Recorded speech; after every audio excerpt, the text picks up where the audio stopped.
Alors, correction du problème 37, page 567. Donc, on vous expliquait le fonctionnement de la fibre optique avec un signal qui va arriver, un signal lumineux qui arrive, qui est réfléchi, qui lui permet de rester justement dans la fibre. Et puis, on vous disait également que ce signal lumineux qui est émis à l'entrée de la fibre optique, c'est un signal qui va être envoyé sous la forme d'impulsion. C'est ce qu'on vous disait dès le départ. Voilà, on le disait dans le document 1.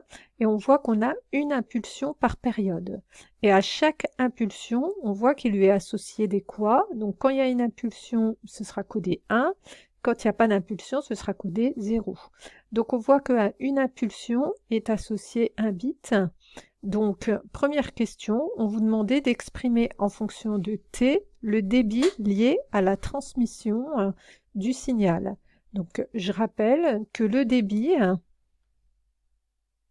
correspond au nombre de bits qui sont transmis pendant une certaine durée.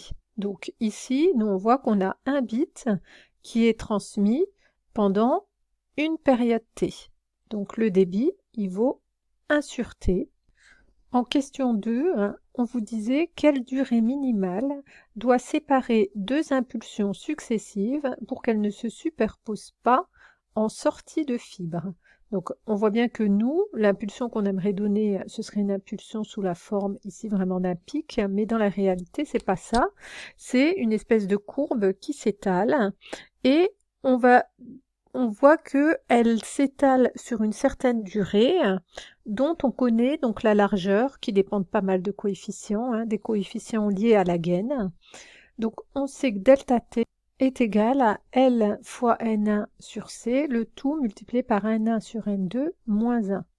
Et on voit bien que les deux impulsions, elles vont se chevaucher si j'ai une intensité lumineuse qui n'a pas fini de décroître, alors que j'ai déjà une autre intensité lumineuse qui va croître. Donc c'est ça le problème qu'on va rencontrer, c'est si on a ici une intensité lumineuse qui décroît, et puis on aurait tout de suite une autre. Donc là, dans ce cas de figure, ici, ça ne va pas.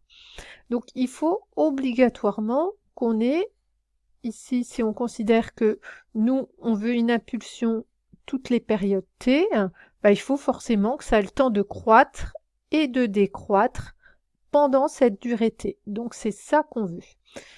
Donc il va falloir que delta t limite est égale justement à la période t. Et quand on remplaçait par les valeurs, on trouvait 1,6 10 puissance moins 7 secondes. On vous demandait d'en déduire le débit maximal de la fibre. Donc on sait que ça va être le t limite. Donc on peut en déduire le débit. D est égal à 1 sur t. D est égal à 1 sur t. Donc 1 sur 1,6 10 moins 7. 6,3 10 puissance 6 bits par seconde.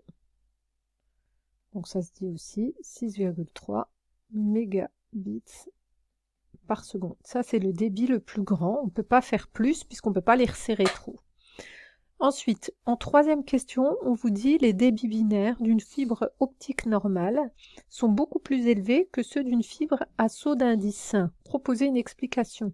Donc, dans le document 4, on vous donnait l'aspect de deux types de fibres optiques, la fibre à saut d'indice, donc multimode à saut d'indice, et la fibre monomode.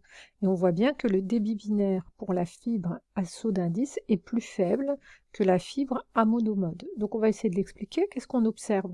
On observe que dans la fibre à saut d'indice, le faisceau lumineux parcourt un chemin qui est plus long, et puis il va être dispersé.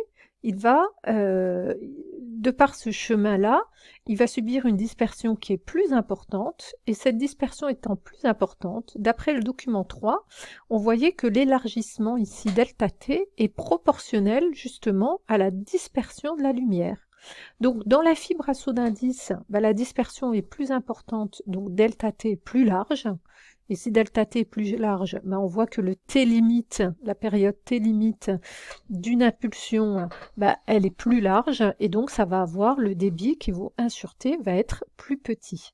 Alors que dans la fibre à monomode, ben dans ce cas-là, il n'y aura pas de dispersion, beaucoup moins de dispersion, donc avec un delta t plus petit et donc un t plus petit, donc un débit plus grand. Donc on peut noter ça ici pour la question 3.